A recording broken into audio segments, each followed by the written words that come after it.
It's okay. Okay, what's up, guys? What's up, Maya? Hello. How's it going? Great. How's everyone doing? Everyone start school already? Yeah. Everyone start school? Okay. If I don't know who you are, my name's Maya. I'm the girls director here in NineTen. The ones that I do know, hello, I love you guys. And last week, Parker opened us up to a new series, and it was When Life Gives You Lemons, God Makes Lemonade. And I feel like this goes off of the phrase that we probably have all heard our entire lives, and that's when life gives you lemons, make lemonade. We've all heard that. But have any of you ever heard that and been like, wait, what do I do? Okay, you make the lemonade, but what do you do afterwards? What are you supposed to do to make that lemonade? And let's be real, sometimes life gives you lemons and you just don't know what to do with them. So today we're going to be talking about embracing those sour things that life throws at you, the ones that you don't expect, the ones that you don't even notice are there. And we're going to be talking about not running from the struggle, but embracing it. So before we get into it, I'm going to pray for us. If you guys want to bow your heads, and we'll get into it. Dear Lord, I just pray for these students. I pray that they understand that you know them so well. You know every struggle, you know every hidden thing in their lives. And I just pray that they can be with you and learn to embrace those things, so that they can learn and grow from them. In your name, amen. Amen. Okay, so I basically said the title already, but if you're taking notes, the title I put is Don't Run from the Struggle, Embrace It. And when I was thinking about this title, I started reflecting on like different things, like do I embrace the struggle? What does embracing struggle even look like? And I wanted to explain it to you in a way that you guys might be able to understand. When I was in high school, I played sports. Any of you play sports? I think a lot of you guys do. Or if you do something else that's like similar to sports, that's cool too. I don't know what that would be, but I played sports. And I played lacrosse in high school, and I feel like lacrosse showed me that you can handle struggle in a healthy way, and you can also handle struggle in a poor way. When I was in high school, I played club lacrosse, and I also played high school lacrosse. And if you don't know what club or like travel sports are, it's like a sport that you're paying to play. It's like you're devoted to the sport, like you want to play it, and you're taking your weekends, your time, you're traveling to go play the sport. And then high school is more like convenient. Like that's like your day-to-day, like you're at school. You're gonna try something new because it's at school, like it's convenient. A lot of people try new sports in high school. And I'm not gonna be, this is just my experience in high school that wasn't that good with sports, but I played lacrosse, and with those two club sports and then high school sports, I had two very different coaches. My club coach was one of my favorite coaches ever. She taught me that when we missed a goal or missed a pass, like, oh, this is what you can learn from it. Like, you guys kind of know what you messed up on, so let me show you how you can learn from this and grow from it. Because if that never happened, you wouldn't have learned to change it. If you didn't mess up in that thing, you wouldn't have learned to change it. And then my high school coach, we would have film sessions like after practices or after games or before practices, and they were probably the worst thing ever. Like, they'd be like 3 hours of like the worst like film you've ever sat through, because he would just tear us apart in every little thing he did. He would already watch it beforehand, and he would like clip like the tiniest thing, like you like tripping or you like stumbling, and it's like, oh, this is the worst thing you ever did, and embarrass you in front of the whole team. And it sucked. Like, he thought that embarrassment was the fixing of our struggle. He didn't teach us, he never once told us, oh, this is how you change it. This is how you can change that struggle. He just said, this sucked, don't ever do it again. And I think like every single time we had one of those film sessions, someone would be threatening to like quit the team, or there'd be like an argument in the group chat or like something, or someone would like try to like attack the coach or something. It was crazy. That coach was horrible. But clearly, I had two very different coaches. One coach that taught me that struggle's okay, but it's what you do afterwards that matters. And then there was one, my high school coach, that taught me that struggles were weaknesses. His idea was that you should forget them and push them away and move on as quickly as possible. Almost like pretending they never happened. He was trying to run from the struggle, trying to run from it, but not teach you how to fix it and learn from it. So one coach saw struggle as a learning point, and the other saw struggles as something to hide from. And struggles can come in different forms. That was just my example that I wanted to show you guys. But they can come in big ways and tiny ways. It can be failing a test, friendships falling apart, family falling apart, or anxiety, or pressure from parents, or even just feeling overlooked, or those insecurities you don't even know you have. And I want you guys to know that struggles can come in big things, but they can also come in ways you don't even notice. Those sneaky things that you might not even realize are there because you're trying to cover them up. But I think it's what you do afterwards that matters the most. Are you going to be someone that runs from the struggle and that hides it and uses it as a weakness, or are you going to be someone that learns from it and uses it to grow you? But I believe our natural instinct is to run from the struggle, is to distract ourselves from it and numb it. But how long does that last? How many times have you guys done that when you notice something hard in your life? I have. Okay, you don't have to answer, sorry, but thank you. But I've done that so many times, and it's never really supplied lasting peace. I think running and numbing just makes the problem even deeper rooted. It just pauses it, so it'll show up later in life, and it's probably gonna become even 10 times worse. And I think running is easy, distracting is easy, forgetting is easy, but embracing struggle is almost unheard of in our generation. And there's a verse in the Bible that talks about this pushing of our faith, the pushing that tells us not to run from the struggle and hardship, but to embrace it, because God doesn't waste any of our struggle. So if you guys want to flip to Romans 8:28, if you guys don't have a Bible, or if you have your phones, you can look up on the Bible app. There's Bibles in the back. But I highly suggest you guys opening to this. It's Romans 8:28, because we're going to be here the entire message. So I'm not going to be having you flip around. We're going to be in this one verse the entire time. So say preach if you get there. Preach. Yay! I'll wait for more people though. I'll wait for more people. Okay, thank you. Just the front row. Okay, thank you.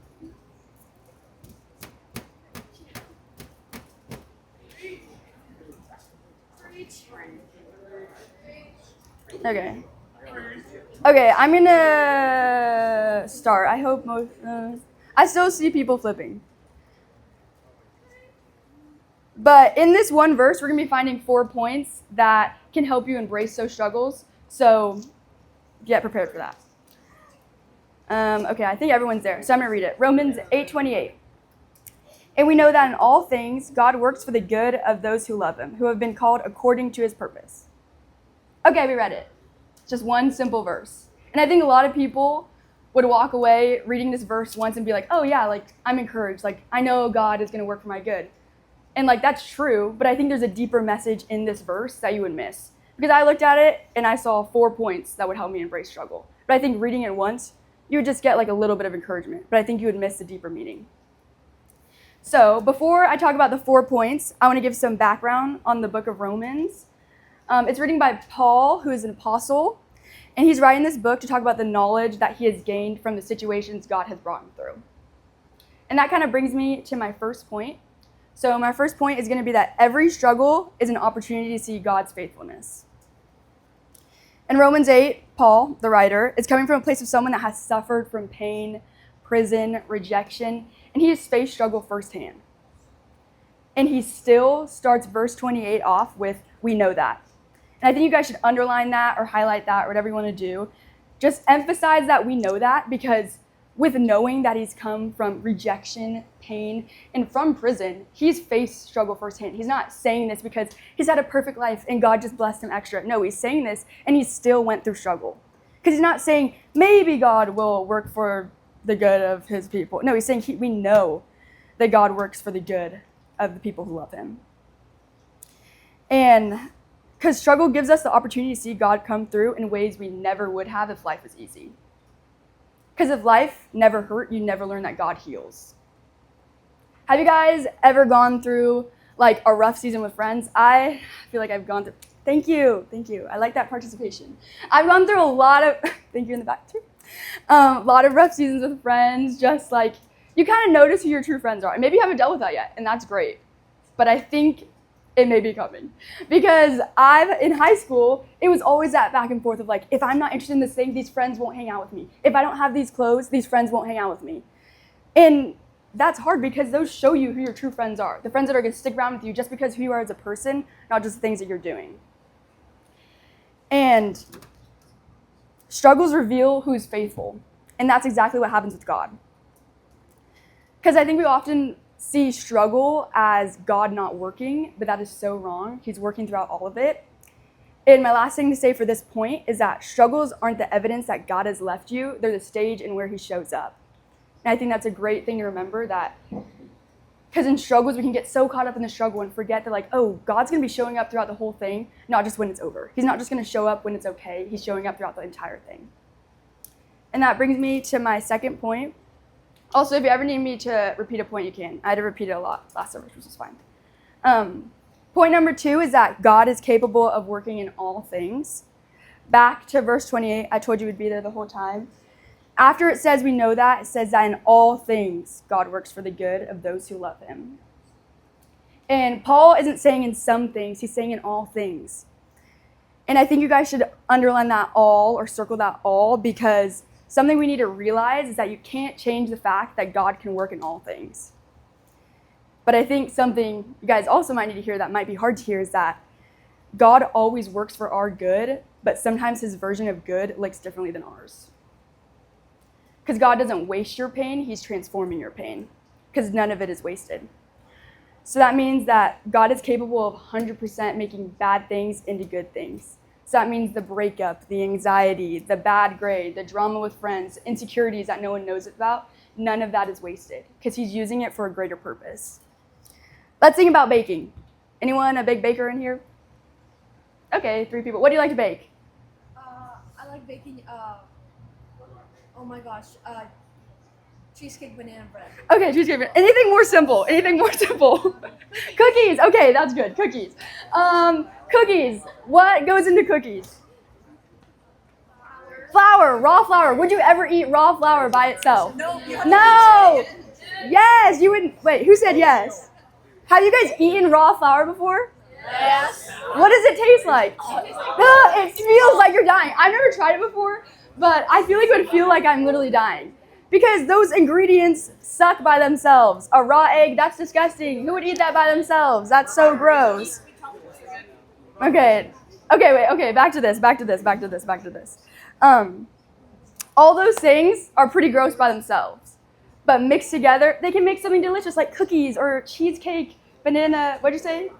Banana bread, whatever. They turn into something great and delicious. And life's the same way. Some of the things we go through on our own feel bitter and disappointing or just plain hard.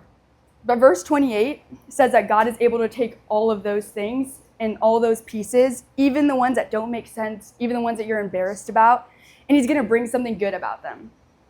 So don't judge your life by just one ingredient. Trust that God is still in the middle of making something better.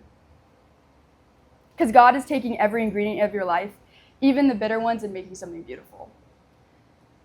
And listen to this. If it's a part of your story, it's a part of his plan. And remember that. And the last thing for this point is that you may not see it right now, but nothing is random in God's hands. Every piece matters.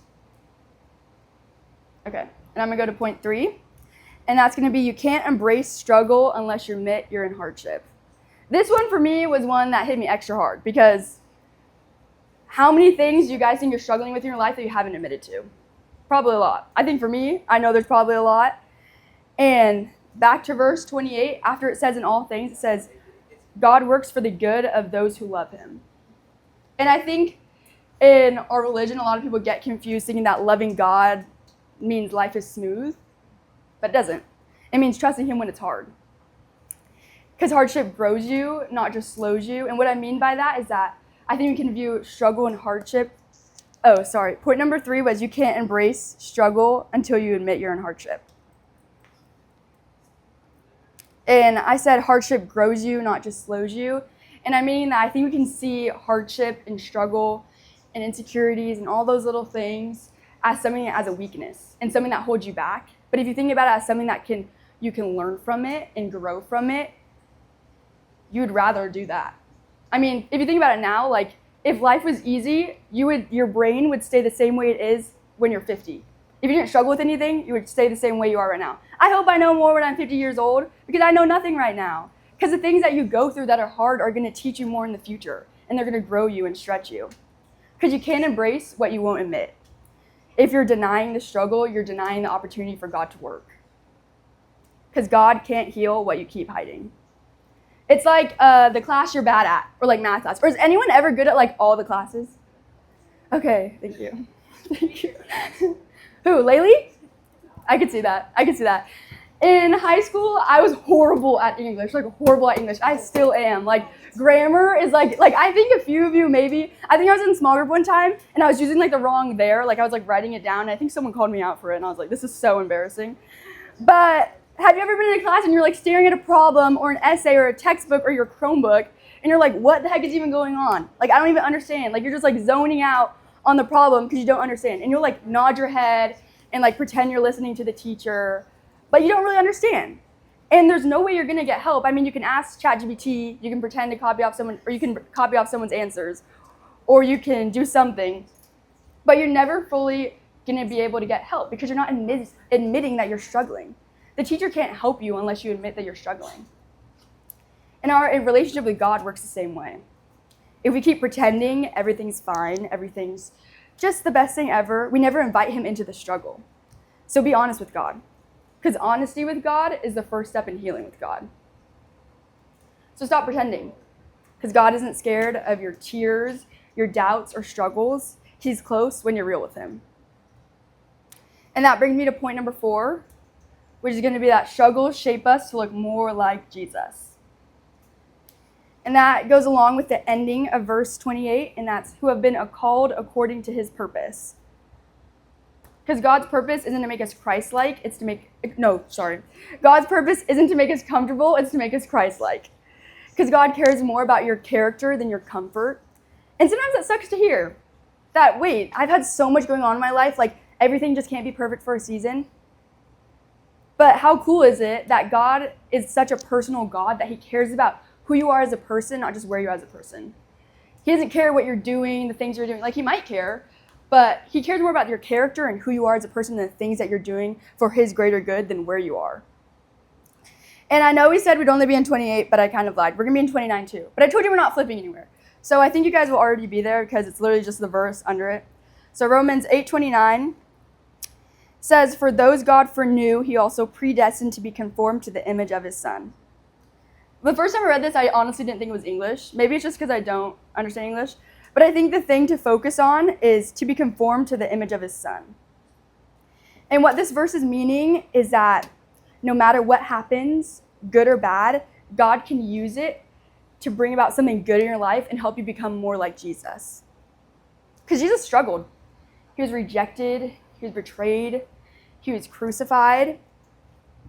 And God still used his suffering to fulfill his purpose of saving the world. He saved us, and yet he struggled. So be more like Jesus. Let's think about working out. If you just sit on the couch, you're not going to get stronger. If you just sit on the bench at the gym, you're not going to get stronger. If you just stand on a treadmill, nothing's going to happen. You have to put in the hard work.